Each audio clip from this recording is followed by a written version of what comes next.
Ako ang inyong Lolo Pael. At ako naman si Kabanong. At ito ang aming kwento.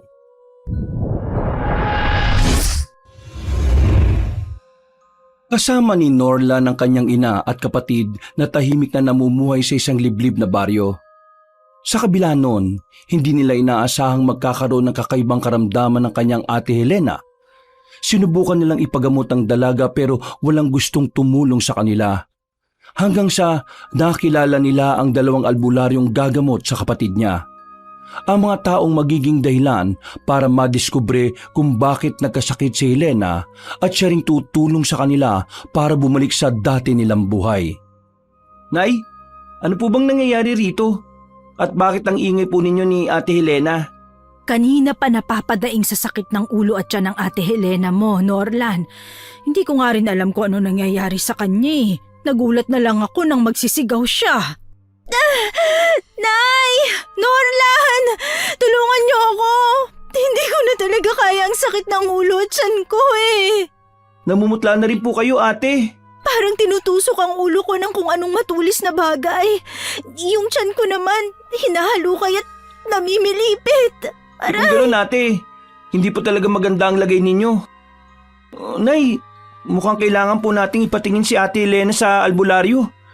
Kinukutuban po ako ng hindi maganda dahil sa sitwasyon po niya ngayon. Hindi kaya kinukulam po si Ate Nay? Iniisip ko na rin yan, Norlan. May hinala rin akong kinukulam siya. Simula ng nakaraang araw pa siya nagrereklamo tungkol sa bagay na yun eh. Kung ganun po, wag na po tayo magkaksaya ng oras. Dali na po natin siya sa mga kilala nating albularyo rito sa bayan natin. Hindi po natin pwedeng pagpabukas po ito dahil baka kung ano na po mangyari kay ate. Sige anak. Helena, bibihisan kita dahil aalis tayo ngayon ng kapatid mo. Sige po, Nay. Nang mabihisan na ni Aling Perla si Helena, tinulungan ni Norla ng kanyang ina na alalayan ng kanyang kapatid. Pumunta sila sa kakilala nilang mga albularyo para patingnan si Helena at kumpirmahin ang hinala nilang kinukulam ang dalaga. Sa kasamaang palad, kahit sino sa mga manggagamot ang kausapin nila, walang gustong tumulong sa kanilang tatlo. Nay, ano na pong gagawin natin ngayon? Tinatanggihan po tayo ng mga albularyong napupuntahan natin eh. Hindi tayo pwedeng sumuko sa paghahanap ng manggagamot na tutulong sa Ate Helena mo. Hindi natin siya pwedeng pabayaan lang dahil kung tama man ang hinala nating kinukulam siya. Dapat siyang maipagamot bago pa man tuluyang lumala ang kalagayan niya, Norlan. O nga po, Nay. Sana po may mahanap po tayong albularyo na gagamot kay ate. Hindi ko lang po talaga maintindihan kung bakit ayaw nilang tulungan si ate. Naku, huwag na nating sisihin pa ang mga manggagamot na yon. Marahil ay may dahilan sila kaya nila tayo tinanggihan. Respetuhin na lang natin sila. Halika na at magpatuloy na tayo. Opo, Nay. Nanghihina po talaga siya at halos hindi na po niya kaya pang makatayo. Pero paano po kapag wala po talaga tayong mahanap? Hayaan na lang po ba natin si ate sa ganitong sitwasyon? Hindi, Norlan. Sakali mang wala tayong mahinga ng tulong, aalagaan at mamatyagan na lang natin ang kalagayan ng ate mo. Yun lang ang magagawa natin kapag nangyari yon. Hindi na tayo pwedeng pumunta pa sa ibang nayon dahil baka kung anong mangyari sa ating tatlo. Baka mas mapahamak ang ate mo kapag nagpumilit pa tayo. Sige po, Nay. Kung yan po ang gusto ninyo. Nagpatuloy silang tatlo sa paghahanap ng tutulong kay Helena. Sa kalagitnaan ng paglalakad nila, hindi nila inaasahang may makakasalubong silang dalawang matandang lalaki. Hindi yun pamilyar sa kanila, kaya inisip nilang mga dayo o mga taong yon at hindi sila nagkamali. Magandang gabi sa inyo.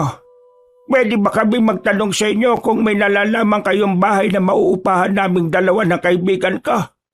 Ako nga pala si Medyong at siya naman si Lucio. Magandang gabi rin po sa inyo. Pasensya na po kayo at wala po kaming alam na pwede ninyong maupahan.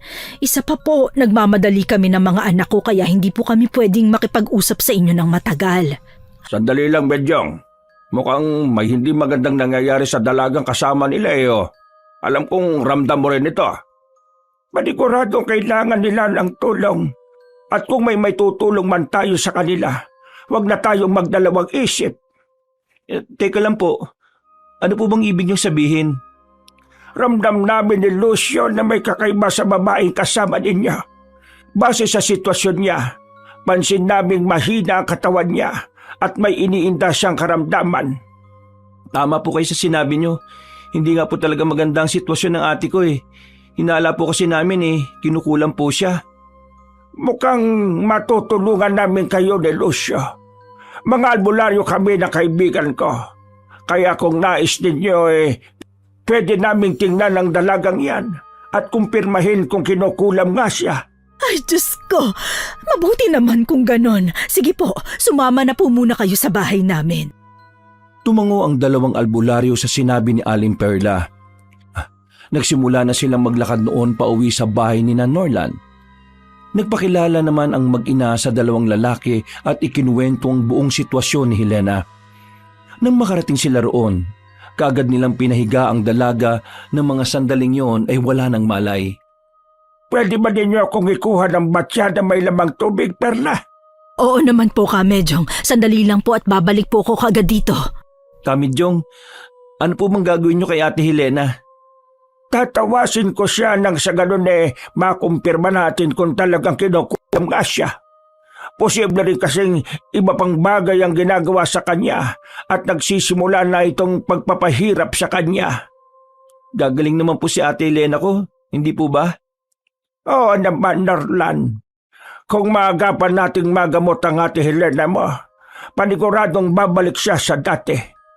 Sakali bang bumalik siya sa dati, gagawan ko siya ng hakbang pangontra kulam, barang, aswang, o kahit na anong may masamang hangarin sa kanya.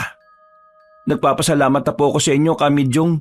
Sana lang po talaga maging maayos na po yung lagay ni Ate Helena. Huwag ka mag-alala, Norlan. Magiging maayos din ang lahat. Magtiwala ka lang. Napatango at napangiti na lang ang binatilyo dahil sa sinabi ni Lucio. Nang makabalik si Aling Perla, sinimulan na ni Kamidjong ang pagtatawa sa dalaga. Habang abala ang dalawang albularyo sa kanilang ginagawa, nanunood naman at nag-uusap ang mag-ina. Nay, sakali po bang kinukulam si Ate Helena? Sino po kaya ang posibleng may gawa nun sa kanya? Hindi ko rin alam, anak. Wala rin ako maisip na tao na pwedeng magpakulam o kumulam sa ate mo. Hindi ko talaga mapapatawad ang taong may gawa nun kay Ate Helena. Sana bumalik po sa kanila ang mga pinaggagawa nila sa kapatid ko. Naku, Norlan, masama yung iniisip mo, anak. Kahit na anong mangyari, hindi pa rin magandang maghigante. Ang nasa itaas na ang bahala sa magiging karma nila. Isipin mong mas masarap mamuhay kapag alam mong wala kang inaagrabyadong tao. Oo na po, Nay. Hindi ko po sila pag-iisipan ng masama. Ang mahalaga lang po sa akin maging maayos po ulit ang lagay ni Ate Helena. Hindi na nakaimik pa si Aling Perla at itinoon na lang ang atensyon sa panonood sa ginagawa ng dalawang albularyo. Pagkatapos nga nilang tawasin si Helena, nakumpirma nga nilang kinukulam ang dalaga. Nabahala ang mag-ina nang mapansin nilang seryosong mukha ng dalawang albularyo na noon ay nilapitan nila. Kamejong, kamusta po ang anak ko? Tatapatin ko na kayo, Aling Perla, Norlan. Hindi basta-basang mangkukulam ang may gawa niyan kay Helena. Po, ano pong ibig niyong sabihin, Kamidjong? Ramdam kong malakas ang taong nagpapahirap sa kapatid mo, Norlan. Kapag hindi kagad nagamot si Helena, marahil ilang araw o linggo lang ang itatagal niya. Kaya po siguro tinatanggihan kami ng mga albularyong pinupuntahan namin para hingan ng tulong, Kamidjong. Makakaya niyo po bang gamutin ang ate ko? Oo, Norlan. Basta tutulungan din ni Helena ang sarili niya. Makakaya namin siyang pagalingin ni Lucio. Ay nako, sana po ay mapagaling niyo ang anak ko, Kamejong, Lucio. Kahit papaano ay nabawasan ang pangambang nararamdaman ni Norlan para sa kanyang kapatid. Nasa ganong sitwasyon sila nang mapatingin sila kay Helena na noon ay bigla nalang bumangon habang nakangisi. Nanlilisik din ang mga mata niya, kaya kinilabutan si Norlan at Aling Perla. Teka, ano pong nangyayari kay Ate Helena, Kamidjong? Bakit po nagkakaganyan ang anak ko? Hindi maganda ito. Sinasapian si Helena sa mga oras na ito. Lucio, dali, tulungan mo ako sa kanya. Sige, Medjong, aalalay ako. Aling Perla, Norlan, mabuti pa lumayo na muna kayo at baka kung anong gawin sa inyo ni Helena. Pero hindi ko pababayaan ang anak ko. Kahit anong gawin nyo, hindi na ninyo mapapagaling ang dalagang ito.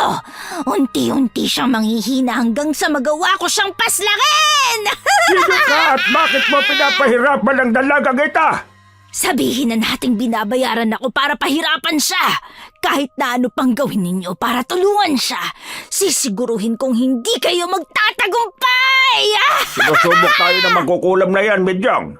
Marahil gusto niya talagang kalabanin natin siya nang sa ganun matigil lang ginagawa niya kay Helena.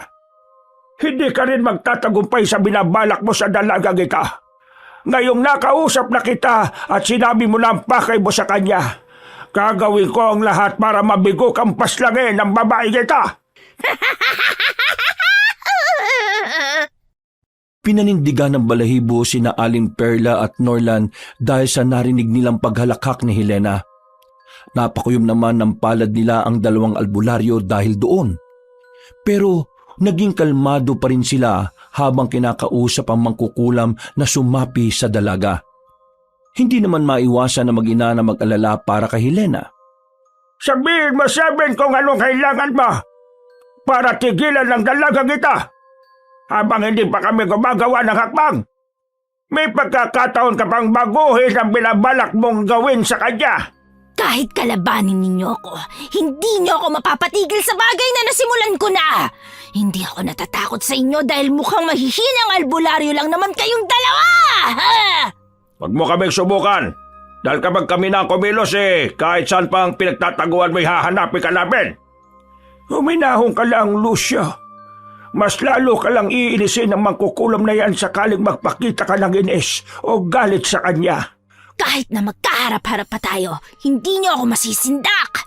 Kayong dapat na matakot sa akin dahil hindi niyo alam kung anong kaya kong gawin. Kung ayaw mong tigilan ng babae kita, babalaan kita ngayon pa lang na tatalunin ka namin sa kahit na anong pamamaraan. Sige, gawin niyo na. Oras na hindi niyo tigilan ang pagtulong sa dalagang ito. Papatayin ko kayong lahat! Nakaramdam ng pagkabahala ang mag-ina dahil sa naririnig nilang sinasabi ng mangkukulam. Napatingin din si Helena sa gawin nila at napangisi. Nasa ganong sitwasyon sila nang marinig nilang umusal ng dasal si Kamijong at mabilis na sinapo ang noo ng dalaga. Naging dahilan naman yon para mapahiyaw siya ng malakas dahil nasasaktan. Umalis ka sa katawan ng dalaga kita! Kung ayaw mong paslangin kita ngayon mismo! Ikaw talaga ang uunahin ko sa susunod! Babalikan ko kayo! Lucia, ihiga mo si Helena at magsimula tayong gamutin siya. Dasalan natin siya ng pamproteksyon ng sa ganun hindi siya basta masasapian ng mangkukulam na yon. Nakaalis man siya ngayon sa pagkakasapi sa dalaga, pero hindi tayo dapat makampante. Sige, Midyong. Ipinapaubaya ko na po sa inyong kaligtasan ng anak ko, Kamejong, Lucio. Sige, Perla. Kami na ni Lucio ang bahala sa kanya. Huwag kayong mag-alala. Ipinapangako naming magiging maayos ulit si Helena. Maraming salamat po. Bakas sa mukha ni Aling Perla ang labis na pag-aalala sa kanyang anak. Nagsimula naman sina Kamijong at Lucio sa unang gamutan ni Helena. Hinayaan lang na mag-ina ang dalawang albularyo hanggang sa matapos na nilang gamutin ang dalaga. Nagpahinga ang dalawang albularyo habang kinakausap sina Norlan at Aling Perla. Siya ngayon ay maayos na ang lagay ni Helena. Kailangan lang namin siyang gamutin sa mga susunod pang mga araw para bumuti ang karamdaman niya. Hindi rin natin siya pwedeng pabayaan ng lalo na at ayon sa mangkukulam hindi niya titigilan ng dalaga. Pero nagbanta po siyang papatayin po niya tayong lahat. Baka mangani po tayo sa kanila. Wala kang dapat na ipag-alala sa bagay na yan, Norlan. Hindi naman namin kayo pababayaan ni Medyong. Kaya nga kami naghahanap ng maupahan sa lugar na ito dahil balak naming dito na muna manirahan. Tama si Lucio, Norlan. Nasimulan na namin ang bagay na ito kaya asahan mong tatapusin din namin. Kung wala pa po kayong nahahanap na matitirhan, pwede po kayo rito sa bahay namin. Kaming 3 lang naman po rito kaya sapat po ang espasyo para sa ating lahat. May isang silid din po kaming hindi nagagamit kaya kung ayos lang po sa inyo, yun po ang magiging kwarto nyo, Kamedyong, Kalusyo. Tama po si nanay. Para hindi na rin po kayo mahirapang maghanap pa at magpabalik-balik para lang po gamutin si Ate Helena. Nagkatinginan sina Kamidyong at Kalusyo dahil sa sinabi ng mag-ina. Napansin naman ni Norlan na nag-aalangan sila kaya kinumbinsi niya ang 2 albularyo. Kalaunan, hindi na sila nakatanggi pa. Siya, sige. Dahil kailangan talaga namin ng matutuluyan sa nayon ninyo. Mananatili kami rito sa inyo. Isa pa, wala na rin kaming mapupuntahan. Kaya nagpapasalamat ako sa alok ninyo sa amin ni Lucio. Bakit po ba kayo napadpad dito sa baryo namin, Kamidyong? Iniisip ko po kasi na malayong pinanggalingan nyo kaya nakapagtataka po at dito kayo sa amin napunta. Hindi na kami maglilihim pa sa inyo. Bilang mga albularyo, may mga misyon kaming dapat naming gampanan. Bukod sa panggagamot, may mga bagay pang dapat naming panatilihing balanse. Ano pong ibig nyo sabihin, Kamidyong? Likas na ang kasamaan sa mundo nating mga tao, Norlan. Noon pa man, naging misyon na rin namin na pigilan ng mga bagay na yon. Hindi rin naman kalayuan ang pinanggalingan namin ni Lucio. May mga nakapagsabi-sabi na dito sa bayang ito ay may namamalaging mga aswang. Tama si Medyong, Norlan, Perla. Kaya bago pa man magasik ng lagim ang mga nilalang na yon, kailangan na silang pigilan. Kung totoo man po yung sinasabi nyo, gusto ko pong tulungan kayo sa mission ninyo ni Kamidyong, Kalusyo. Hindi ko po gustong umabot pa po sa puntong manganib ang pamilya ko dahil sa mga nilalang na yon. Hindi kita pipigilan sa nais mong yan, Norlan. Ang sa akin lang ay ingatan mo ang sarili mo, anak. Huwag ka mag-alala, Perla. Hindi namin pababayaan ni Medyong ang anak mo. Kahit ngayon pa lang po tayo nagkakilala, may tiwala po ako sa inyo. Alam ko mabubuti po kayong mga tao, lalo na at tinutulungan ninyo ang anak ko. Napangiti lang ang 2 albularyo kay Aling Perla.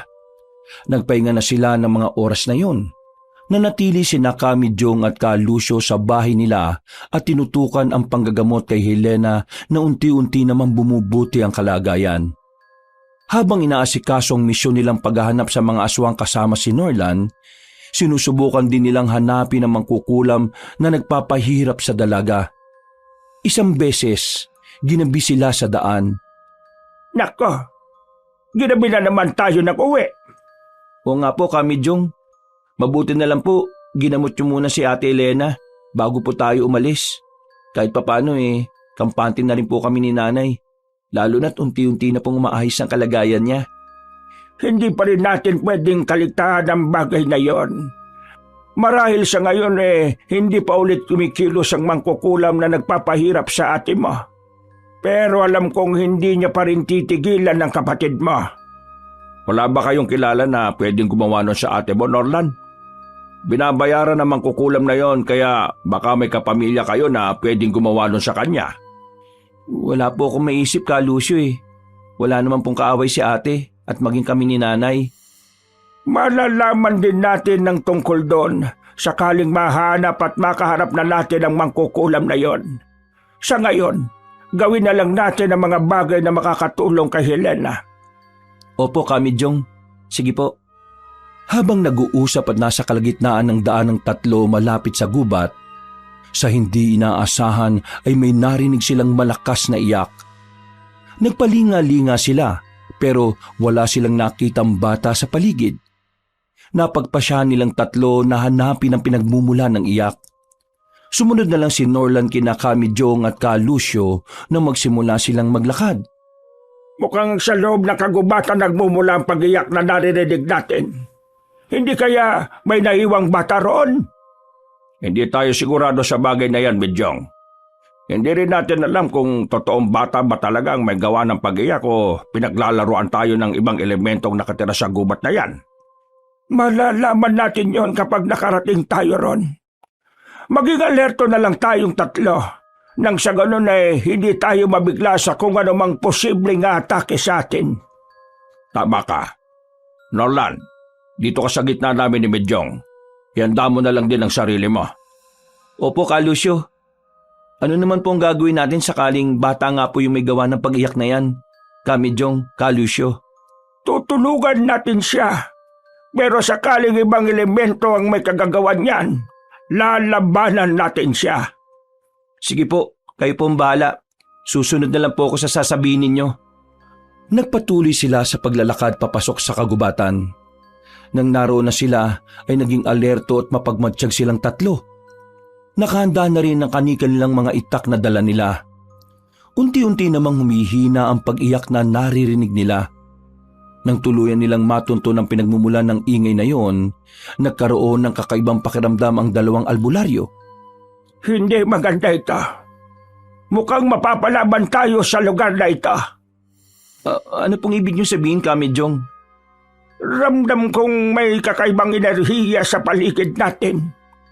Posibleng may aswang dito kaya kailangan nating maganda. Tama si Medyong, Norlan. Marahil may batang dinukot ang mga aswang na iyon na paniguradong takot sa kanila. Teka. Tingnan po ninyo sa bahaging yon. May mga kakaibang nilalang po sa bahaging yon at parang may pinalilibutan po sila. Hindi. Isang bata ang pinaliligiran ng mga aswang na yan. Siya nga ang batang umiiyak. Tara na. Lumapit tayo sa kinaroroonan nila at tulungan natin siya. Sige, tayo na. Paniguradong may binabalak silang masama sa batang yon. Sige po, Ka Medyong, Ka Lucio. Mabilis silang tumakbo nung palapit sa kinaroroonan ng bata at ng mga aswang na nakapaligid sa kanya. Habang papalapit, ramdam naman ni Norlan ang kakaibang kaba. Nang tuluyan silang makarating doon, buong tapang na sinita ni Ka Medyong ang mga nilalang. Hay, mga aswang! Tigilan ninyo ang batang yan at kami ang harapin ninyo! 6 lang ang mga nilalang na yan kaya makakaya natin silang talunin. Norlan, ikaw na ang bahalang magligtas sa batang yon. Habang kami naman makikipaglaban sa mga nilalang na yan. Sige po, Ka Lucio. Kapag nakuha mo na ang bata, pwede mo siyang ilayo rito o kaya itago. Basta maging ligtas lang siya. Opo, Ka Medyong. Ay, sugod na kung talagang matatapang kayo! Nagalit naman ang mga nilalang dahil sa sinabi ni Ka Lucio. Kumilos na ang dalawang albularyo dahil nagsimula na ang mga kalaban na sumugod sa kanila. Nakipaglaban sina Ka Medyong at Ka Lucio sa mga aswang habang si Norlan naman ay tumakbo palapit sa bata. Kagad niyang hinila ang bata at dinala sa likod ng malaking puno kung saan tanaw rin nila ang mga aswang at albularyo na naglalaban. Huwag ka matakot ha. Ililigtas ka namin sa mga aswang na yan. Salamat naman po kung ganun, kuya. Mona po pala ang pangalan ko. Norlan naman ang pangalan ko. At ang dalawang yun naman ay sina Ka Medyong at Ka Lucio. Kuya Norlan, tingnan po ninyo. Ang Ka Medyong at Ka Lucio na tinutukoy nyo. Nakakamangha po ang kilos nila sa pakikipaglaban sa mga aswang. Dahil sa sinabi ni Mona, napatingin si Norlan sa dalawang albularyong kasama niya. Maging siya ay namangha nang makitang nakikipagsabayan sa mga nilalang na yon sina Ka Medyong at Ka Lucio. Nagawang tagain ni Ka Medyong ang isang aswang sa liig niya kaya napalhod ito. Walang pagdadalawang isip na tinapos ni Ka Medyong ang buhay ng nilalang na yon nang undayan niya ito ng pagtaga. Hanggang sa magawa ngang mapugot ang ulo ng aswang.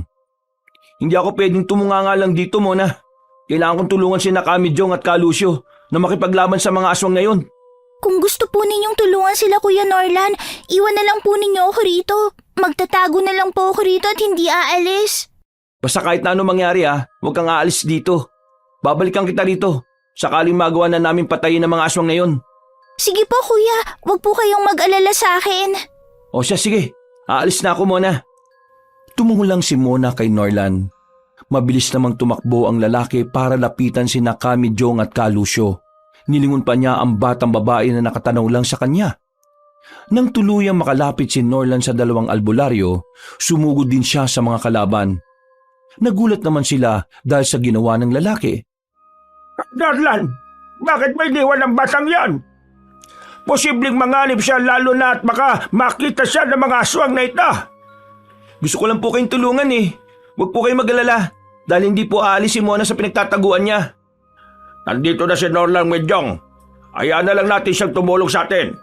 Pupuntahan na lang natin ang batang yon kapag nagawa na nating maubos na mapatay ang mga aswang na ito. O siya, sige. Bilisan na lang natin ang sa gayon maiuwi na rin natin siya sa bahay ninyo, Norlan. Sige po, Kamijong.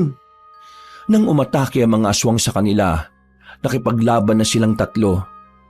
Walang takot na sinalubong ni Norlan ng isang aswang na sumugod sa kanya. Sinubukan pa siyang kalmutin ng nilalang pero mabilis niyang naiiwasan. Nang magkaroon siya ng pagkakataon, tinaga niya ang kanyang kalaban at nadaplisan ng aswang sa braso, kaya napahiyaw ang nilalang at bahagyang lumayo sa kanya. Napatingin din siya sa dalawang albularyo na nagawa ng paslangin ang ibang kalaban nila.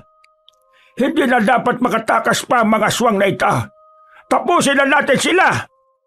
Sige, Medyong. Bago pa man dumating ang iba sa mga kasama nila kung sakali. Norlan, kaya mo ba ang aswang na yan? Opo, Ka Lucio. Ako na pong bahala sa nilalang na ito. Nagawa ko na po siyang sugatan kaya alam ko makakaya ko po siyang patayin. Ay mabuti naman kung ganon. Isipin mong walang puwang ang mga gaya nila sa mundong ito. Opo, Ka Lucio. Tayo na! Sumugod na tayo at tapusin ang laban! Sumang-ayon lang ang dalawa sa sinabi ni Kamijong. Muli nilang inatake ang mga aswang. Hindi naman sila inatrasan ng mga nilalang. Mas naging agresibo pa ang mga kalaban nila kaya naging maingat din silang tatlo. Nang susuntukin sana ng katapat niya si Norlan, sinalubong niya ng pagtaga ang nilalang. Nakaiwas ang aswang pero mabilis ang naging kilos ng lalaki at tinaga niya sa likuran ng kalaban. Napahiyaw ang aswang nang bumaon sa likod niya ang itak ni Norlan. Patay mo na yan, Norlan! Baka makabawi pa't ikaw ang madali niyan! Opo, Ka Lucio! Yun po talaga ang gagawin ko! Kapag napaslang mo na ang aswang na yan, balikan mo ang bata! Hindi tayo sigurado sa kaligtasan niya dahil baka may mga ibang aswang pang nagmamatsyag lang sa paligid natin. Opo, sige po, Kamijong. Nagpatuloy sila sa pakikipaglaban nila sa mga aswang. Dahil may natamo ng sugat ang kalaban ni Norlan, hindi na siya nahirapan pa sa pakikipaglaban sa nilalang. Nang muli niyang masugatan ang aswang na yon, hindi na niya binigyan ng pagkakataong makatakas pa dahil inundayan na niya ito ng pagtaga. Hanggang sa walang buhay na lang na bumagsak sa lupa.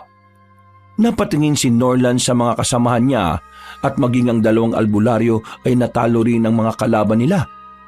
Napaslang na natin ang mga aswang. Ngayon, puntahan na natin ang bata at ilayo siya sa lugar na ito. Sige po, Kamijong. Mabuti na lang po't nailigtas natin si Hindi ako sasama sa inyo! Hindi maganda ito. May ibang aswang na humahabol sa batang yon. Bilis! Habulin natin sila bago pa mahuli ng nilalang na yun si Mona. Kamijong, Ka Lucio, ayun po sila oh. Tayo na. Huwag nating hayaan na mabiktima ng mga aswang ang batang yon. Iligtas natin siya kahit na ano bang mangyari. Oo, Medyong. Gagawin natin ang bagay na yon.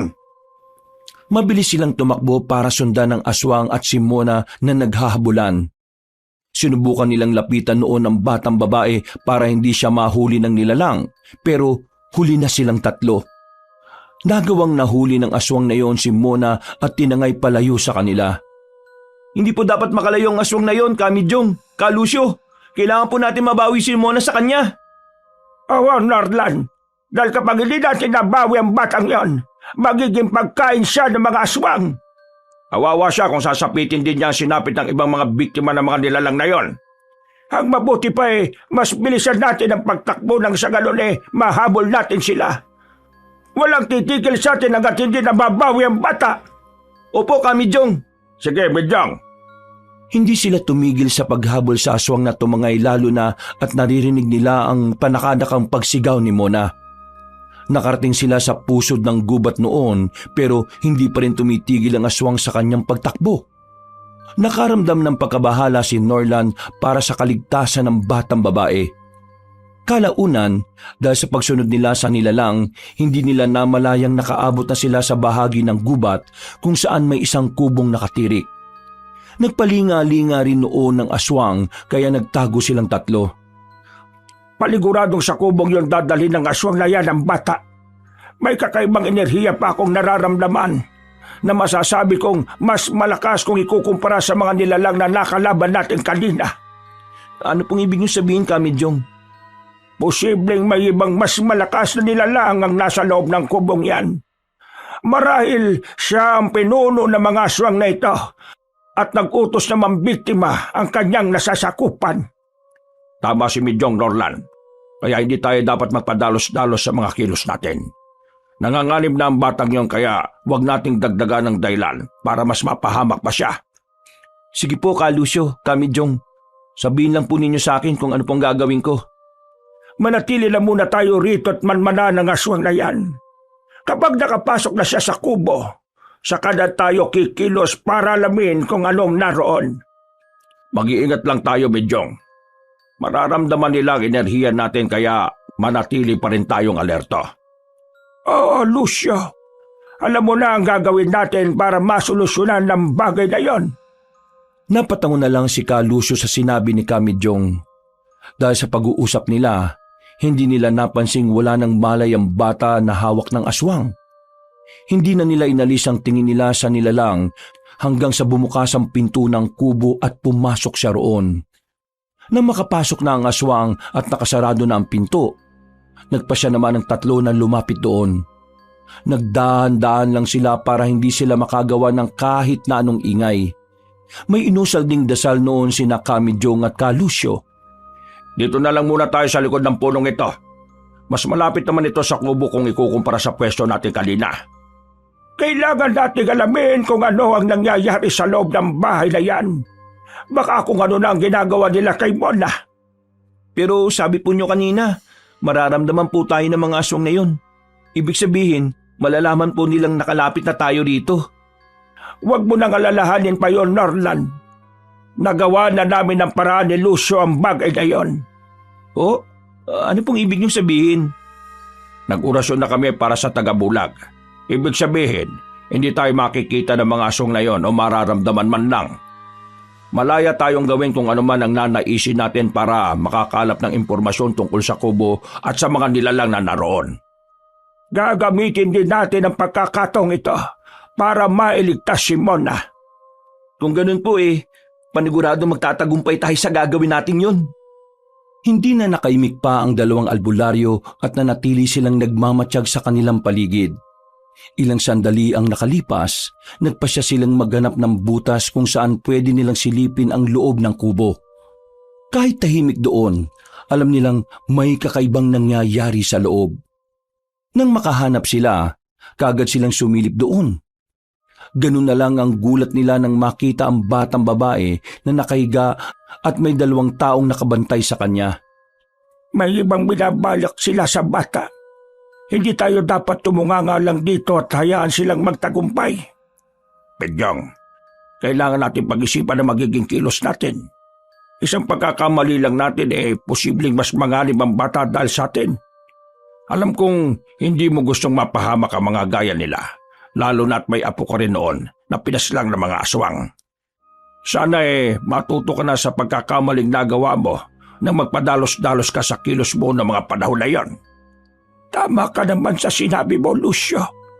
Sadyang hindi ko lang matiis ang kalagayan ni Mona. Ano po bang gagawin natin ngayon? Pagbantay lang muna tayo.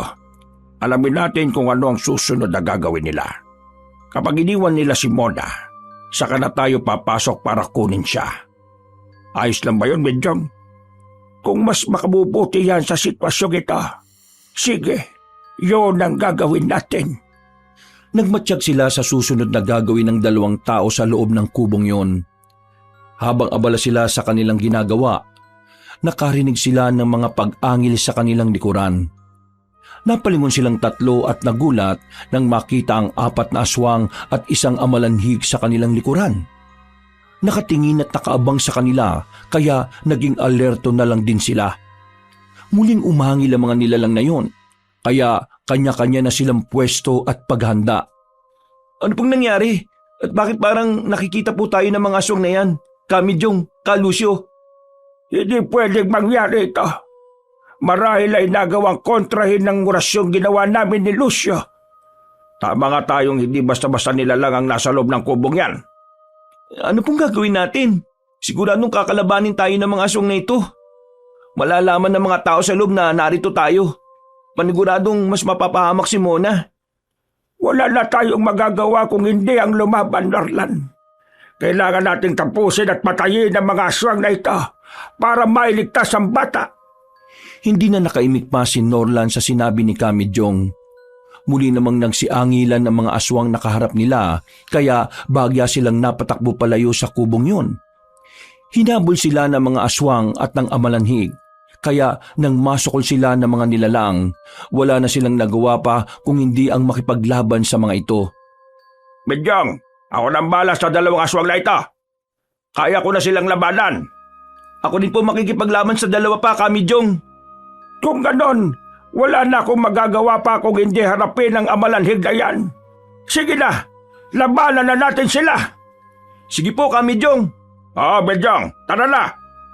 Nagsimula na ang pakikipaglaban nila sa mga aswang na yon. Sinugod ni Ka Lucio ang dalawa at ganon din si Norlan. Nilapitan naman ni Kamijong ang amalanhig na makakalaban niya. Naging abala na ang dalawang albularyo sa pakikipagpambuno sa mga katapat nilang aswang, kaya naituon na lang din ni Norlan ang atensyon niya sa kanyang kalaban. Nang sugurin siya ng mga nilalang, may pit siyang napahawak sa kanyang itak. Huwag kang mangangamba na baka hindi mo kayanin na mapaslang ang dalawang yan, Norlan. Magtiwala ka sa sarili mo. Tama si Lucio, Norlan. Nakikita ka namin ng pangamba. Maging matapang ka lang, iho. Sige po, gagawin ko po lahat ng makakaya ko para matalo mga aswang na ito. Lakasan mo ang loob mo, Norlan.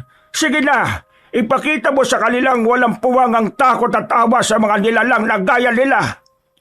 Opo, Kamijong. Naibsa ng pangambang nararamdaman ni Norlan dahil sa mga narinig niya kina Kamijong at Ka Lucio. Nang atakin ulit siya ng kanyang mga kalaban, walang pagdadalawang isip na niyang sinabayan ang kilos ng mga nilalang. Nang akmang kakalmutin sana siya ng isang aswang sa braso niya, malakas niyang tinabig ang kamay nun. Sinipa niya rin ang nilalang sa binti, kaya bahagya itong napaatras. Aatake rin sana ng isa pa niyang kalaban, pero tinaga niya ito. Napahiyaw ang aswang nang matamaan siya sa kanyang braso. Yan, ganyan nga, Norlan. Ipagpatuloy mo lang ang ginagawa mo hanggang sa magawa mo silang mapatay. Opo, Kamijong. Alam kong kaya ko po sila, kaya hindi din po ako magdadalawang isip na gawin yon. Tingnan mo ito mga kalabang ka. Sila na mismong lumalayo sa akin, ha? Marahil alam nilang maalangan sila kapag lumapit sila sa akin. Huwag mo na silang hayaang makatakas pa, Lucio. Paniguradong may iba pa tayong makakalaban kaya hindi na dapat tayo magkaksaya ng oras. Napatango na lang si Ka Lucio sa sinabi ni Kamijong. Namangha naman si Norlan nang makita niyang lumalayo sa albularyong kalaban niya. Hinahabol ni Ka Lucio ang mga yon para hindi sila makatakas sa kanya. Nainganyo na rin si Norlan na sundin ang ginagawa ng lalaki sa kanyang mga kalaban. Sinugod niya ang dalawang aswang na katapat niya at walang tigil na pinagtatataga. Umiiwas naman ang mga yon pero hindi siya sumuko hanggang sa nagawa niyang sugatan ng mga nilalang. Hindi na kayo makakatakas sa akin! Kahit na ano pang gawin ninyo! Tatapusin ko kayo! Nagawa ko ng paslangin ng isang kalabang ka. Isa na lang ang natitira. Bidyong, kapag natapos ang natitirang aswang na ito tutulungan kita sa amalanhig na yan. Ako din po, Kamijong. Sige, pero sa ngayon huwag na muna ninyo akong alalahanin. Tapusin na muna ninyo ang mga kalaban ninyo. Parehong napatango si Ka Lucio at Norlan. Para matulungan si Kamijong sa amalanhig na kalaban niya, nagpa siyang dalawa na unahing tapusin ang mga katunggali nila. Sunod-sunod na umatake si Norlan sa dalawang aswang na nasa harapan niya. Sumalubong naman ang mga nilalang na yon sa kanya, kaya ginamit niya ang buong lakas niya para tagain sila. Mabilis din ang naging kilos ni Norlan at nagawa niyang mapatay ang mga aswang. Napatingin din siya kay Lucio at Kamijong na pinagtutulungan na ang amalanhig. Norlan, huwag mo na kaming tulungan ni Bidyong. Makakaya na namin ang amalanhig na ito. Pero, Ka Lucio, Ang mas mabuti pang gawin mo sa ngayon ay ang alamin kung ano na nangyayari sa loob ng kubo. Baka kung may ginagawa na sila kay Mone. Sige na, Norlan. Kami na ang bahala rito. Malapit na namin mapatay ang aswang na ito kaya susunod kami sa iyo. Sige po, hihintayin ko po kayo ron. Sige na! Wala nang nagawa pa si Norlan kung hindi sundin ng dalawang albularyo. Umalis na siya roon at bumalik sa kubo.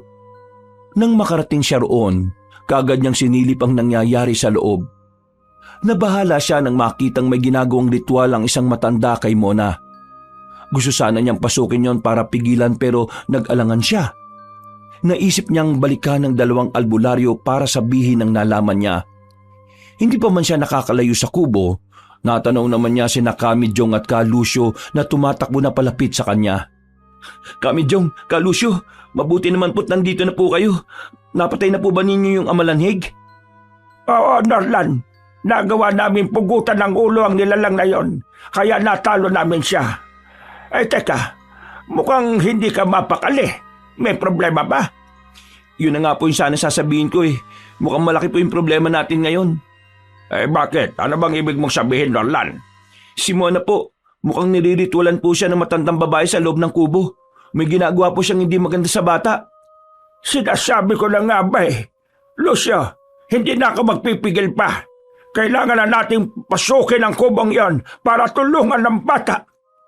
Kahaharapin natin ang matandang tinutukoy ni Norlan. Sige, Medyong. Wala na rin tayong magagawa pa ngayon kung hindi pwersahin kunin si Mona sa loob. Tara na! Sa ganong sitwasyon sila nang marinig nilang may sinasambit ang matandang nasa loob. Dahil doon, mabilis silang lumapit sa pinto ng kubo't binuksan yun. Ganun na lang ang gulat ni Kamidyong at Ka Lucio dahil nahirapan silang makalapit doon. Sa tuwing sinusubukan nilang hawakan ang pinto, nakakaramdam sila ng kakaibang panginginig ng kanilang katawan. Hindi maganda ito. Mukhang hindi kami makakapasok ni Lucio sa kubong ito, Norlan. Subukan mong hawakan ang pinto at sabihin mo sa amin kung anong nararamdaman mo. Sige po, Kamidyong. Teka, wala naman po akong nararamdaman kakaiba. Kung ganon, tamang iniisip kong marahil may ritual ang kubong ito. Hindi namin magawang pasukin dahil nanginginig ang katawan namin kapag nahawakan namin ang pinto. Hay! Kung sino ka bang nasa loob ng kubong yan, lumabas ka rito at harapin mo kami! Tigilan mo ang ginagawa mo sa bata! Nagulat si Norlan sa ginawa ni Kamidyong. Lumapit din ang albularyo at sinubukang sipain ang pinto ng kubong yon. Ilang sandali pa, lumangit-ngit yon at bumukas. Tumambad sa kanila ang isang matandang babae na bakasang galit sa muka dahil sa kanilang tatlo. Anong ginagawa mo sa batang yon? Ibigay mo siya sa amin bago pa man tayo magkagulo. Hindi namin nahayaang magtagumpay ka sa binabalak mo sa batang yon. Pipigilan ka namin at babawiin namin siya sa iyo. Sino kayo at anong ginagawa niyo rito sa lugar na ito? Umalis kayo rito kung ayaw niyong mapahamak. Hindi ko na sana kayo papansinin pero mukhang hindi kayo aalis hanggat hindi ko kayo hinaharap. Tama ka. Hindi nga kami aalis dito hanggat hindi namin nakukuha ang batang dinukot ng aswang na nasa loob ng kubo mo. Alam kong ikaw ang nagutos sa nilalang na yon, kaya nasisiguro kong ikaw ang kanilang pinuno. Tama. Kakaibang enerhiyang taglay mo kaya masasabi naming hindi ka basta-basta. Pero kahit na gano'n hindi kami natatakot sa iyo. Tama nga ang hinala ko sa inyong dalawa. Base sa enerhiya at aurang taglay ninyo, masasabi ko mga albularyo kayo. Kaya marahil hindi kayo makapasok sa bahay ko. Marahil may proteksyon ng bahay mo at nagawa mong kontrahin ang orasyong tagabulag na ginawa namin. Pero hindi mo kami mapipigilan sa pagbawi sa batang tinangay ng aswang na kasamahan mo. Ngayon pa lang ay babalaan ko na kayo. Mas maigi pang umalis na kayo rito at huwag niyong hintayin na magalit ako sa inyo. Hindi niyo kilala kung sino ang binabangga ninyo. Wala kayong alam tungkol sa batang yon at sa akin. Kaya huwag na kayong mangialam pa. Napatingin si Norlan sa mga albularyong kasama niya. Pansin naman niyang may namumuong tensyon sa pagitan nila at ng matandang babaeng kaharap nila. Muli pa silang itinaboy ng matanda pero nagmatigas silang tatlo. Gaya ng sabi ka, hindi kami alis dito. hanggat hindi mo binibigay sa amin ng bata. Kung ano man ang ginagawa mo sa kanya ngayon, itigil mo na ito. Hindi kayo makakapagdikta sa akin kung ano ang gagawin ko. Hindi ko ibibigay sa inyo ang bata, kaya wala kayong mapapala sa akin. Isa pa, kung ayaw nyo talagang umalis dito, wala na akong magagawa pa kung hindi pahirapan kayong tatlo. Teka, ano binabalak niyong gawin sa amin? Sumipol ng napakalakas ang matandang si Martina. Ngayon, kaharapin nyo sila. Maganda tayo. May mga paparting dito sa kinaroroonan natin. Dahil sa sinabi ni Kamijong, hinawakan ng mahigpit ni Norlan ng kanyang itak. Napatingin siya sa matandang babae at napakuyom ng kanyang palad nang makitang nakangisi siya sa kanila. Ilang sandali pa, nagsidatingan ng aswang na tinutukoy na matanda na kakaharapin nilang tatlo. Nagsiangilan ng mga yon kaya naging alerto sila. Sa dami ng mga aswang na yan, siguro mahirapan na kayong talunin sila. Nakakamali ka sa iniisip mong yan. Papatunayan namin sa iyo na hindi kami matatalo ng mga alagad mo. Sa bagay, ramdam ko ring malakas din kayo. Sabihin na natin makakaligtas kayo sa kanila, pero hindi pa natatapos doon ang lahat. Ngayon pa lang, sisiguraduhin kong hindi nyo makukuha sa akin ang bata. Itignan natin kung anong mangyayari. Lucio, Norlan, tapusin natin ang mga aswang na yan at ipakita sa matandang babae na ito kung ano ang kaya natin gawin. Sige po, Kamijong! Napatingin ng dalawa kay Ka Lucio na noon ay nagdadalawang isip na sumagot. Napansin naman ni Norlan na may kakaiba sa kanya, pero ipinagsawalang bahala na lang ng binatilyo. Nang suminya sa matandang babae sa mga nilalang, mabilis nilang sinugod ang tatlo. Wala naman silang nagawa kung hindi ang labanan na lang din ng mga ito. Huwag niyo akong bibiguin dahil madali lang ang pinapagawa ko sa inyo. Paslangin nyo silang tatlo! Iyantahan mo lang sarili mong mabigo sa bagay na yan. Hindi kami papayag na matalo ng mga alagad mo. Kapag nagawa namin silang mapatay, ikaw ang isusunod namin. Tama ka, Kamijong. Hindi kami takot sa mga alagad mo, lalo na sa iyo. Kung kagaya ka man nilang aswang o mas mataas pa sa kanila, nakahanda kaming harapin ka. Hindi na ako makapaghintay na mangyari yon kung sakali. Sa ngayon, ang alagad ko na munang makikipaglaban sa inyo. Nakaramdam ng inis si Norlan dahil sa sinabi at paghalakhak na matandang babae. Itinuuna ng binatilyong atensyon niya sa laban nang sugurin siya ng dalawang aswang. Napatingin din siya sa mga kasamahan niyang albularyo at gaya niya ay may kinakalaban din sila.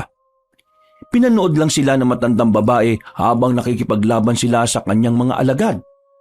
Humanda ka sa amin sakaling maubos namin ang mga kasamahan mo. Gaya nila, mamamatay ka rin. Huwag kang magpadala sa galit mo, Medyong. Baka ikapahamak pa natin ito. Hindi mangyayari yun, Lucio. Kilala mo ko. At kapag sinabi ko ang isang bagay, alam mong gagawin ko ito.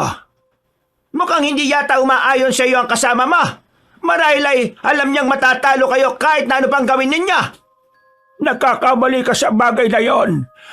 Kung may dapat mang pagkatiwala ng kaibigan ko, kami yon at ang sarili niyang kakayahan.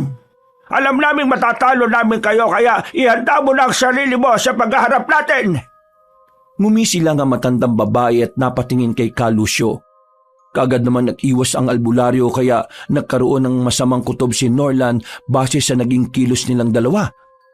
Pero dahil abala sila sa pakikipaglaban, hindi na pinagtuunan ng pansin ni Norlan ang bagay na yon. Kamijong, Ka Lucio, ang mabuti pa po siguro wag na po muna nating bigyan ng atensyon ng matandang babae na yan. Ang mga kalaban na lang po natin ang unahin natin. Kapag naubos na po natin sila, saka na po natin siya harapin. Sige Norlan, sangayon ako sa sinabi mo. Bilisan na lang natin ang pagpatay sa kanila. Opo, Kamijong. Masasayang lang po ang oras natin sa kanya at baka matalo pa po tayo ng mga kalaban. Walang naging imik si Ka Lucio at patuloy lang siyang nakikipaglaban. Hindi na rin pinansin ng dalawa ang matandang babae at itinuon na lang ang buong atensyon sa mga kalaban. Nang umatake ang mga kalaban ni Norlan, iniwasan niya ang mga nilalang.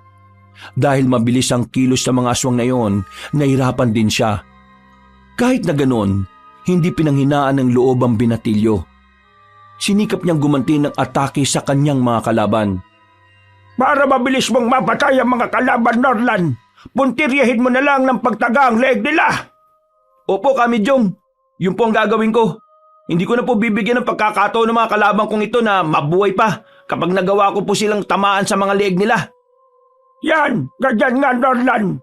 Kahit anong mangyari at maging sitwasyon, huwag kang paghihidaan ng loob. Maging matapang ka lang, iho. Opo, Kamidyong. Mukhang kayo lang yata ang nakakaintindihan. Anong nangyari sa isa niyong kasama at tahimik yata siya? Wala ka ng pakialam doon. Nakatuon lang ang pansin ni Lucio sa pagpaslang sa mga alaga mo. Dahil sa pagsusumikap ng binatilyo sa pakikipaglaban sa mga aswang, nagawa niya mapabagsak ang dalawang kalaban niya nang undayan niya ng pagtaga ang mga nilalang sa kanilang mga leeg. Napatingin din siya sa paligid nila at iisang aswang na lang ang natitira dahil halos napaslangan nila ang iba sa mga ito. 5 na lang ang natitira sa mga alagad mo. Unti-unti na silang nalalagas kaya isusunod ka na namin. Hindi niyo ako matatakot kahit na ano pang sabihin ninyo. Kahit pagbantaan pa ninyo ka, wala akong pakialam. Marami pa akong alas laban sa inyo na baka ikagulat ninyo. Huwag kang puro dada. Harapin mo kami pagkatapos namin dito sa mga alagad mo. Napatingin na matandang babae kay Lucio at napangisi. Napansin ni Norla na napayuko na lang ang albularyo at may takot sa mukha niya. Ipinagpatuloy pa nila ang pakikipaglaban sa natitirang mga aswang at walang tigil nilang inatake ang mga nilalang hanggang sa maubos nilang mapaslang. Ikaw na lang ngayon ang natitira. Harapin mo kami. Malakas ka pero alam naming matatalo ka rin namin gaya ng mga kasamahan mo. Kamidyong, hindi pa po nakakalabas ang aswang sa kubo na dumukot kay Mona. 2 pa po silang natitira. Kahit ilan pa sila, Norlan, hindi tayo titigil hanggat hindi natin sila nauubos. Mailalayo natin sa lugar na ito ang batang yon at magagamot sakali mang may ginawa sa kanya ang matandang yan. Opo, Kamidyong, wag po kayo mag-alala. Dahil kahit ano pong mangyari, kasama niyo ko at sa inyo ko kakampi. Nang sabihin niyo ni Norlan ay napatingin siya kay Lucio. Napaiwas naman ang tingin sa kanya ang albularyo kaya mas malaki ang paniniwala ng binatilyong may tinatago si Lucio sa kanila ni Kamidyong. Nasa ganung sitwasyon naman sila nang may lumabas sa kubo at yun ang aswang na tumangay kay Mona. Napatingin sa kanilang nilalang at walang ano-ano ay biglang sinugod si Kamidyong. Sige, mukhang ako ang napili mong kalabanin. Kung ganon, hindi kita aatrasan. Tutulungan ko na po kayo, Kamidyong. Mas mapapadali po ang pagpatay sa aswang na yan kapag nagtulungan po tayong dalawa. Sige, Norlan. Huwag na natin patagalin ang laban sa nilalang na ito. Opo, Kamidyong. Inatake rin ni Norlan ang kalaban ni Kamidyong. Pinagtulungan nilang dalawa ang aswang. Sa kabutihang palad, nagagawa nilang masugatan ng nilalang. Hindi naman nakakati sa matandang babae at maging siya ay nakipaglaban na rin kina Kamidyong at Norlan. Nagulat pa ang dalawa noon dahil kakaiba ang bilis at lakas ng matandang babae kung ikukumpara sa mga nakalaban nilang aswang. Lucio, ano pang hinihintay mo? Tulungan mo kaming lumaban sa dalawang ito. Oo nga po, Lucio. Kapag 3 po tayo ang lumalaban sa kanila, may posibilidad po na matalo kaagad natin sila. Sige, subukan mo lang nakalabanin ako, Lucio. Tandaan mo kung hindi dahil sa akin, wala ka na ngayon. Pasensya na, Midyong, Norlan. Hindi ko kayo matutulungan. Ikinagulat ni Kamidyong at Norlan ang narinig nila mula kay Lucio. Hindi sila makapaniwala dahil sa sinabi ng matandang babae na noon ay napapahalakhak dahil sa nangyayari.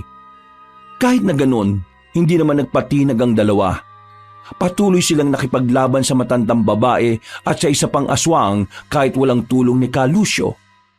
Baka sa mukha ni Kamidyong ang galit kaya ibinuhos na lang din niya yon sa pakikipaglaban.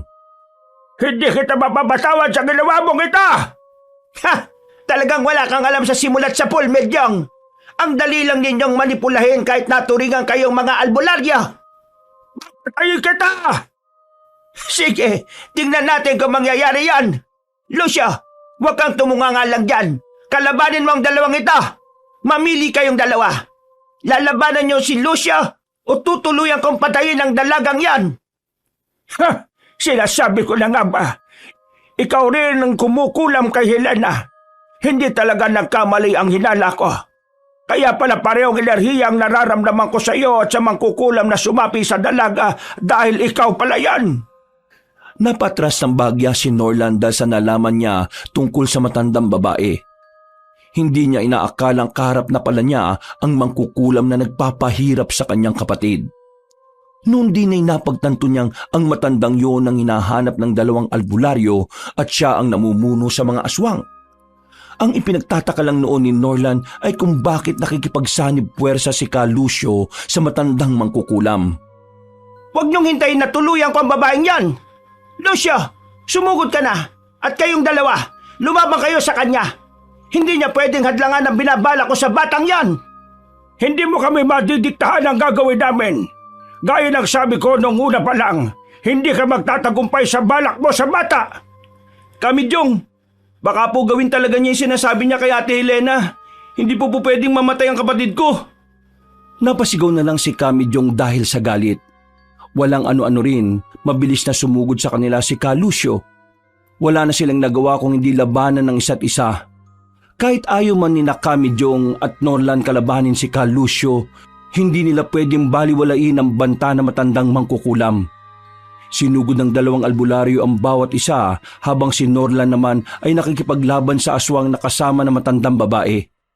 Napapahalakak naman ang mangkukulam dahil sa nangyayari. Ang saya habang pinapanood ko kayong nakikipaglaban sa isa't isa. Hindi ko akalaing magagawa ko ito sa inyo dahil lang sa babaeng yan. Huwag kang magpakasaya ngayon.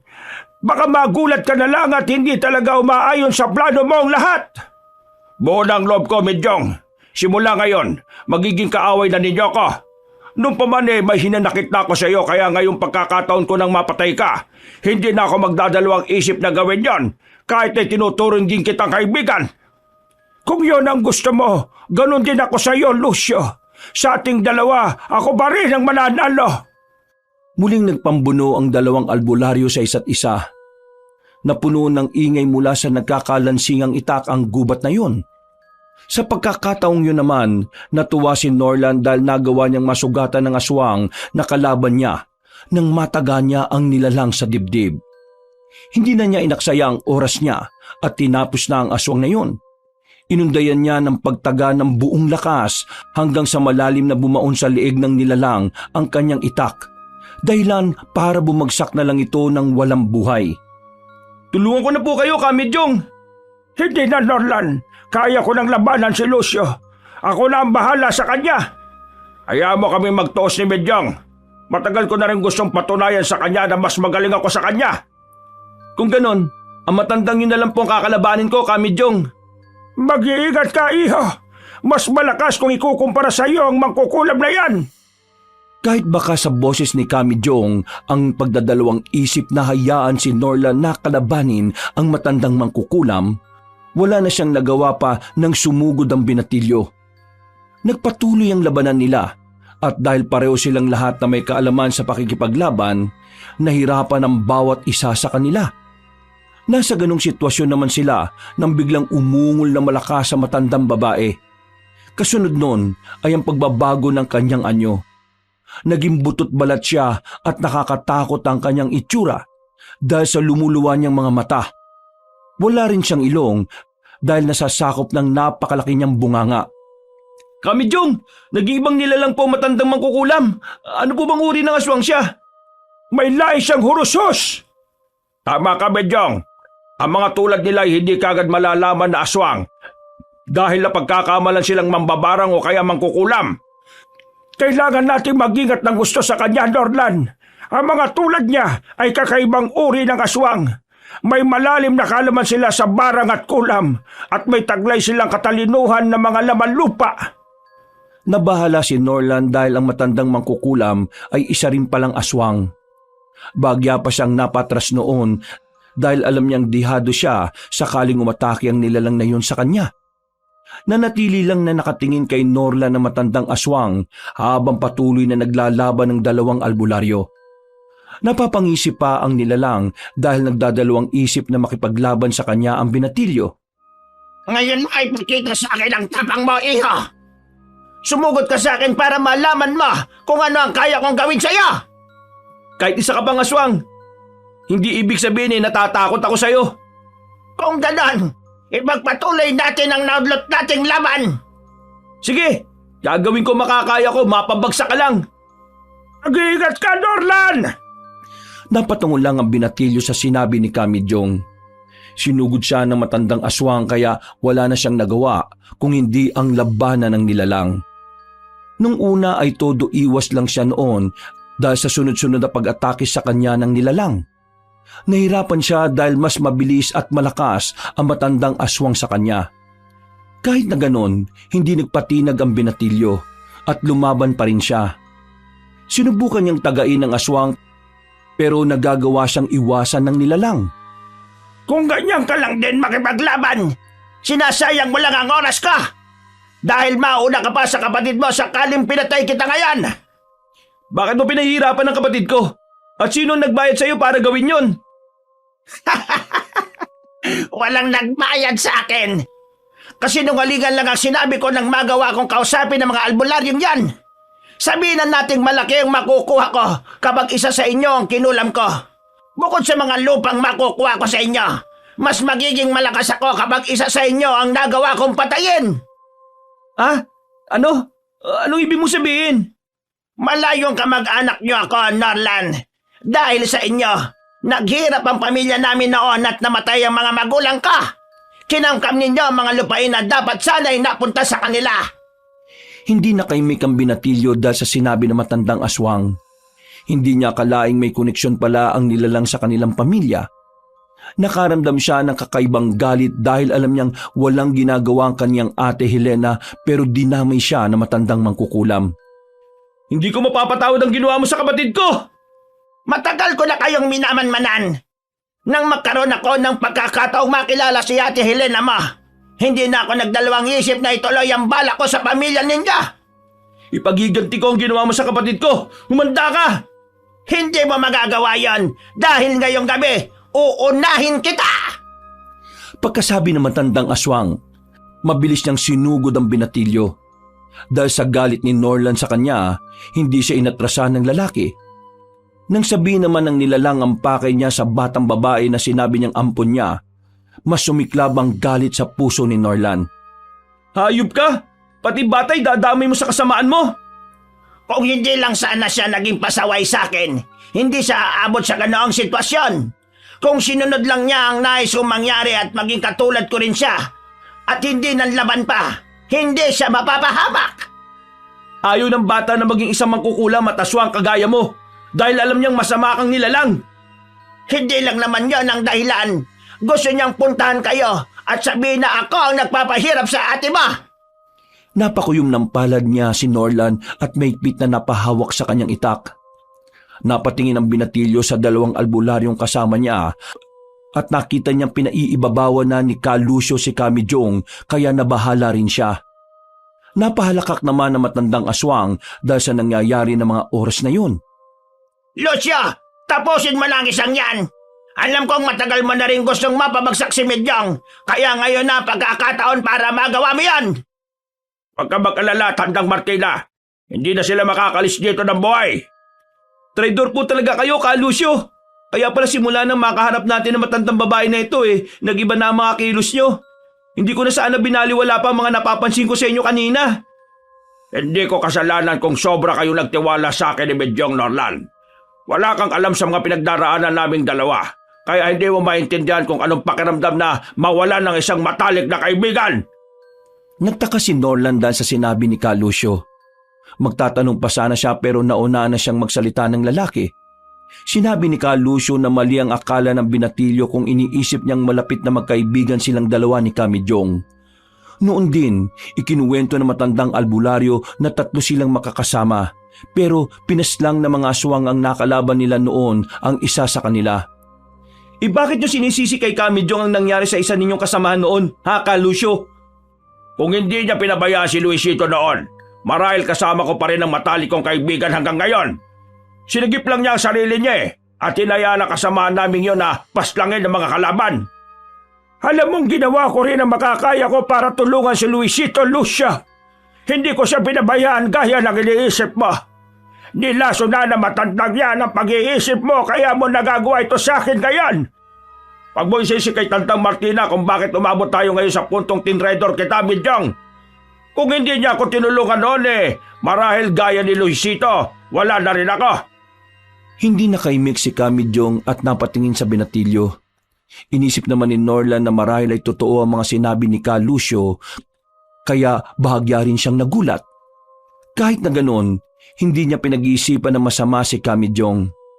Napasigaw na lang si Norlan ng akmang tatagay na sana ni Ka Lucio ang kaibigan niya. Hindi ako papayag na pareho tayong mamamatay, Lucio. Pasensya na kung gagawin ko ito sa iyo. Sige, suntukin mo lang ako, Midyong. Papatulugin na muna kita, Lucio. Ikaw naswang ka. Humanda ka sa akin. Dahil sa malakas at ilang beses na pagsuntok ni Kamidyong kay Ka Lucio, nawalan ng malay ang lalaki. Mabilis ding sinugod ng albularyong matandang aswang at nilabanan niya ang nilalang. Hindi na rin nag-alangan pa si Norlan at pinagtulungan nila ni Kamidyong si Tandang Martina. Hindi nagpatinag ang matandang aswang at panay ang naging pag-ilag niya sa dalawa na hindi tumitigil sa pag-atake sa kanya. Kamidyong, mukhang hindi talaga natin matatamaan ng aswang na ito Huwag kang mawawalan ng pag-asa, Norlan. Hindi tayo dapat panghinaan ng loob. Siya na lang ang natitirang kalaban natin kaya alam kong makakaya rin natin siyang mapabagsak. Maililigtas natin ang ate Helena mo at si Bana. Oo nga po pala, si Mona, kailangan ko po siyang tulungan. Sige na, Norlan. Iwan mo na ako rito. Hindi ako makakapasok sa kubong yon dahil sa proteksyon ng matandang aswang na ito sa mga albularyong gaya ko. Kaya alam kong ikaw lang ang makakapagligtas sa kanya. Hindi! Hindi ka pwedeng pumasok sa kubo ka! Sige na, Norlan. Tumakbo ka na at ako nang bahala sa aswang na ito. Opo, Kamidyong, mag-iingat po kayo. Pipigilan pa sana ni Tandang Martina si Norlan pero nagawa niyang harangan si Kamidyong. Sinubukang tagain ng matandang albularyong nilalang at nagawa niyang masugatan ng aswang. Mabilis namang tumakbo si Norlan paalis doon at pumasok sa kubo. Hinayaan niyang naglalaban ng matandang albularyo at ang aswang. Nang makita niya si Mona na nakahiga, mabilis niyang nilapitan ng bata. Sakto naman paglapit ni Norlan, napaungol si Mona kaya niyugyug niya. Mona, gumising ka! Kailangan natin makalis sa lugar na ito! Kuya Norlan, nasan po ako at ano po nangyari? Naku, mabuti naman at nagising ka na, Mona. Nandito tayo sa kubo ng matandang mangkukulam. Kaya mo bang maglakad? Ha? Aalis tayo dito. Kaya ko naman po, kuya. Nasan po si Tandang Martina? Nasa labas at nilalabanan niya si Kamidyong. Tara na, Mona. Umalis na tayo dito. Sandali lang po, Kuya Norlan. May gagawin lang po ako. Marahil makakatulong pa ito para mapahina si Tandang Martina at matalo po siya sa laban. Ha? Anong ibig mo sabihin? May isang bagay po na kahinaan si Tandang Martina. Alam kong nandito lang po yun sa kubong ito, kaya kailangan po nating hanapin. Kapag nakita po natin ito, may gagawin po tayong dalawa. O sige, Mona. Pero bilisan lang natin, ha? Baka kapag nagtagal tayong dalawa dito matalo ng asong na yun si Kamidyong. Pareho tayong mapapatay kapag nangyari yun. Simulan na po natin ang paghahanap sa bagay na yon, kuya. Tumango na lang si Norlan sa sinabi ni Mona sa kanya. Tiningnan niya pa si Kamidyong at Tandang Martina na noon ay patuloy na naglalaban. Nabahala ang binatilyo nang mapansin niyang gumagalaw si Ka Lucio. Nais man niyang tulungan ng matandang albularyo pero hindi niya maiwanan ng batang babae. Binilisan na lang nila noon ang paghahanap sa bagay na sinasabi ni Mona. Hanggang sa nakita na nila ang isang banga kaya mabilis nilang nilapitan ang bagay na yon. Mona, yan ba yung bagay na tinutukoy mo? Opo, Kuya Norlan. Sigurado kung dyan nilalagay ni Tandang Martina ang lahat ng sikreto kung bakit malakas siya mangkulam. Hindi po ako pwedeng magkamali sa bagay na yon. Hindi ko man alam kung ano yung tinutukoy mo pero may tiwala ako sa mga sinasabi mo, Mona. Ano na ang susunod nating gagawin ngayon? Basagin po natin ang banga, Kuya Norlan. Kapag nagawa natin itong mabasag, malalaman po ninyo kung anong ibig kong sabihin. Sige, Mona. Kung ganon, gawin na natin. Nilapitan nila ang banga na yon at pinagtulungang kargahin. Walang ano-ano, ibinagsak nila ito sa lupa. Ganun na lang ang gulat ng dalawa nang may nagsilabasang mga itim na usok doon. Marami yon, kaya nagtaka sila kung ano ang mga yon. Iyan po ang sikreto ni Tandang Martina. Ang mga itim na usok po na yan ay may mga kampo ng dilim na ikinulong niya at ginagamit niya sa pangkukulam at kasamaan. Ang iba po sa kanila, nagiging gabay rin niya para maging malakas po siya. Hindi ko akalain na marami ang nalalaman mo sa matandang yon, lalo nang tungkol sa bagay na ito, Mona. Simula po nung inampun ako ni Tandang Martina, iminulat niya po ako sa mundo ng isang mangkukulam gaya niya.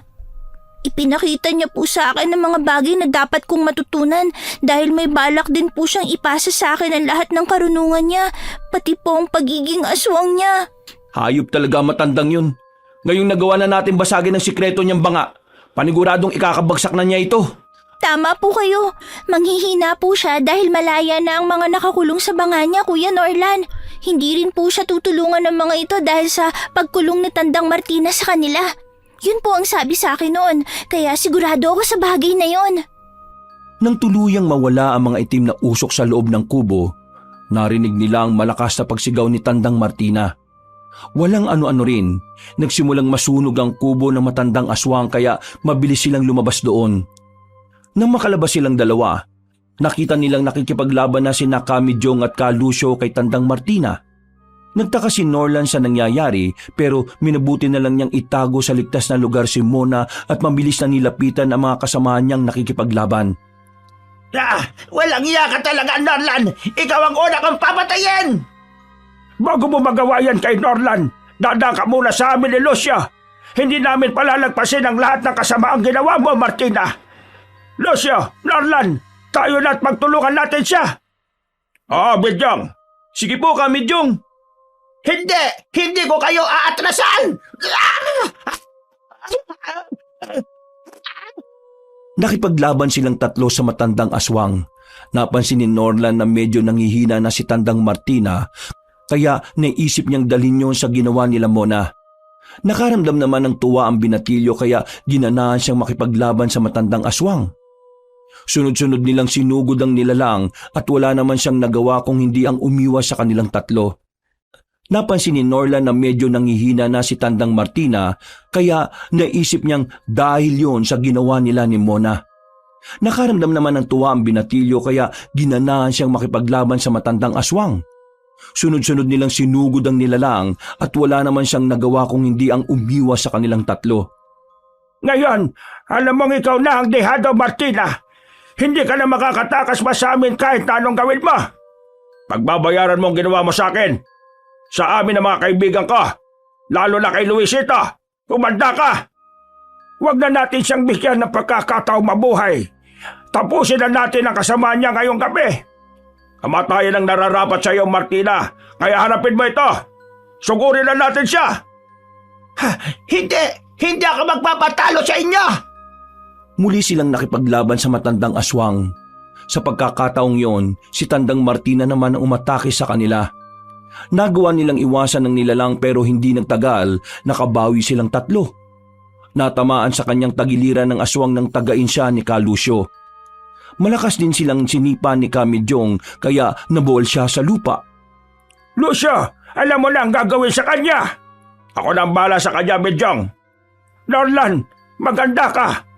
Oras na magawa siyang mahuli ni Lucio. Tatapusin natin ang matandang aswang na yon. Sige po, Kamijong. Ngayon na, Lucio! Mabilis na kumilos si Kalusyo para lapitan si Tandang Martina. Tumayo ang nilalang pero nasa likuran na niya ang albularyo. Hindi inaasahan na matandang aswang ang mangyayari kaya hindi na siya nakapalagpa nang mahuli ng albularyo ang kanyang dalawang mga kamay at inilagay sa kanyang likuran. Nagpupumiglas pa siya pero hinigpitan ni Kalusyo ang pagkakahawak sa kanya, dahilan para mapahiyaw siya. Sinipa rin ni Kalusyo ang binti ng aswang dahilan para mapalod siya sa lupa. Wala ka nang kawala ngayon, Martina. Midyong, patay na ninyo ang aswang na ito. Kami na ang bahala, Lucio. Hawakan mo lang siya na mabuti. Sige, Midyong. Norlan, tayo na. Ngayon, ipagiganti mo ang ate Helena mo sa kanya. Sige po, Kamidyong! Lumapit din silang dalawa kina Lucio at Tandang Martina. Gamit ang itak, pinagtatataga ni Norlan sa iba't ibang bahagi ng katawan ang matandang aswang. Nagulat pa siya kung bakit hindi umaatake si Kamidyong, pero nang marinig niyang umuusal ng orasyon ng albularyo at walang ano-ano, sinapo niya ang noo ni Tandang Martina. Napahiyaw ng malakas ang nilalang at biglang nanginig ang buong katawan. Itinigil naman ni Norlan ang pagtaga sa matandang aswang at hinayaan ng dalawang albularyo na ang tumapos sa mangkukulam. Lucio, sabayan mo at nang mas maging malakas ang epekto ng orasyon sa kanya. Sige, Medyong. Norlan, umatras ka ng bagya. Sige po, Lucio! Ngayon, Lucio, sabayan mo ko. Oo, Medyong. Mga hayop kayo! Wala nang nagawa pa si Tandang Martina kung hindi ang umungol ng malakas nang sabay na umusal ng dasal ng dalawang albularyo. Kalaunan, nangisay na lang ang matandang aswang at natumba sa lupa habang mulagat ang kanyang mga mata at kita ang mapupulang ugat dito. Wala na siyang buhay noon kaya nakaramdam ng tuwa si Norlan. Mabilis namang tumakbo palapit sa kanila si Mona. Kuya Norlan, Kamedyong, Lucio, mabuti naman po at natalo po ninyo si Tandang Martina. Mona, ayos ka lang ba, iha? Opo, Kamedyong. Wala bang masakit sa iyo, bata? Wala naman po, Lucio. Wala naman po sigurong ginawa sa akin si Tandang Martina. Mabuti naman kung ganon. Para makasigurado tayong maayos talaga ang kalagayan mo. Pagka-uwi natin sa bahay ni Norlan, titingnan kita. Gagamutin sakaling may bakas ng kulam mo kung anumang masamang bagay na iniwan sa iyo ang matandang yon. Kayo po ang bahala, Kamedyong. Medyong, sunugin na natin ang katawan ng mga aswang na ito. Pagkatapos umalis na tayo. O siya, sige, Lucio. Norlan, Mona, tumulong na rin kayo. Sige Opo, po, Kamidyong! Kamedyong. Nagsimula silang sunugin ang katawan ng mga aswang. Nang matapos sila, umalis na sila roon. Naglakad sila pauwi sa bahay ni Norlan. Habang naglalakad, hindi maiwasan ang binatilyo na magtanong sa dalawang albularyo. Kamidyong, Lucio, si Tandang Martina po bang tinutukoy nyo na misyon ninyong dalawa? Hindi, Norlan. Mga aswag lang talaga ang misyon namin sa bayang ito. Hindi namin inaasahan na si Martina pala ang mangkukulam na nagpapahirap sa ate Helena mo. Kung ganun po kilala po ninyo si Tandang Martina? Hindi masyado, Norlan. Ang totoo niyan, siya ang tumulong sa amin ng mga panahong nakikipaglabang kami noon sa aswang. Pero hindi namin inaasahan na siya pala mismo ang pinuno ng mga nilalang na iyon at narito na siya sa nayon ninyo. Inakala namin ni Lucio na karaniwang tao lang siya dahil hindi namin ramdam noon ang lakas ng enerhiya niya. Tuso pala matandang yon. Marahil may ginamit siyang orasyon para linlangin kami. Siya ang dahilan kung bakit namatay ang isa naming kasama noon ni Medyong. Si Luisito siguro yung tinutukoy nyo, Lucio. Nasabi po kasi ninyo yung kanina Ay, siya nga pala. Alam kong nagtataka ka sa nangyari kanina. Hindi totoo ang lahat ng yon, Norlan. Oo nga po Tama si Medyong. Nilaso na matandang yon ang isip ko. Marahil may ginawa siya sa akin na kapag malapit siya sa akin, nalilimutan kong kaibigan ko si Medyong. Ang tingin ko sa kanya kanina kalaban gayong ang pinaniniwalaan ko siya ang pumatay kay Luisito at nag-traitor sa akin. Pero ang lahat ng sinabi ko ay walang katotohanan dahil hindi kailanman magiging traitor na kaibigan si Medyong. Kuya Norlan, marahil may kinalaman din po yun sa banga ni Tandang Martina na binasag po natin kanina. O kaya po, may ginawa po siyang orasyon kay Lucio. Marahil ay ganun na yon, Mona. Nagawang kontrolin ni Martina ang isip ni Lucio. Pero wala na kayong dapat na ipag-alala pa. Wala na siya at maayos ang pagkakaibigan namin ni Lucio kahit muntikan na niya kung mapatay kanina. Oo nga po Grabe, lakas kanina ni Lucio. Ay nako, pasensya ka na Medyong ha. Mabuti na lang din at hindi mo naisipang patayin rin ako. Nagtawanan na lang silang apat noon. Nakarating na sila sa bahay ni Norlan kaya kagad na tiningnan ng dalawang albularyo ang bata. Walang kakaiba kay Mona kaya nakampante sila. Na mga sumunod na araw, dahil sa pagkawala ni Tandang Martina na siyang kumukulam kay Helena, tuluyang gumaling ang dalaga. Laking pasasalamat ni Norlan at Aling Perla sa dalawang albularyo na ginawan din ng hakbang ang dalaga para maproteksyonan. Kalaunan, nagpaalam din naman sila kina Norlan dahil tapos na ang misyon nila sa bayang yon dahil wala na ang mga aswang doon. Ang pamilya ni Norlan naman ang kumupkup kay Mona.